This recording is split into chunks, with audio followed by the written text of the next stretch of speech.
Saudara, kesehatan ibu hamil harus menjadi perhatian, terutama suami dan lingkungan. Hal ini disebabkan angka kematian ibu dan anak di Aceh masih tergolong tinggi di Indonesia. Angka kematian ibu dan anak masih menjadi persoalan bangsa ini. Betapa tidak jika angka kematian ibu dan anak terus meningkat berdampak pada regenerasi di masa mendatang. Belum lagi Badan PBB juga meminta semua negara berkembang menurunkan angka kematian ibu dan anak. Untuk itu masyarakat terutama ibu yang sedang hamil senantiasa memeriksakan diri dan kandungannya, baik di bidan maupun dokter kandungan.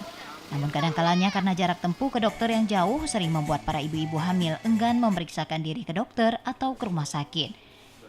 Ikatan Alumni SMA Negeri 2 Banda Aceh Leting 80 mencoba berbagi dengan menggelar bakti sosial pemeriksaan gratis bagi ibu hamil serta pemberian vitamin di Lepung Aceh Besar. Ketua IKAS Mandu yang juga Ketua Departemen Opjen Unsyah Dr. M. Andalas menyatakan aksi ini merupakan upaya memberikan pelayanan kesehatan di sela-sela reuni bersama Leting 80. Ibu hamil dapat memeriksakan kandungannya dengan menggunakan alat USG.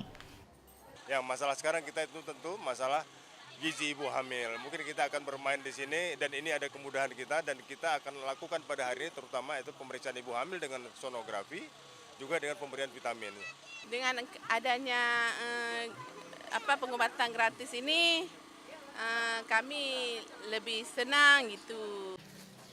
Sementara itu perwakilan alumni SMA 2 Leting 80 Mulatua mengatakan reuni ini tidak hanya sebuah mengikat silaturahmi namun juga memberikan kontribusi nyata bagi masyarakat Lepung Aceh Besar. Oleh karenanya kita juga coba berbagi kebahagiaan pada ibu-ibu yang kali ini untuk bakti sosialnya adalah pemeriksaan ibu-ibu hamil dulu.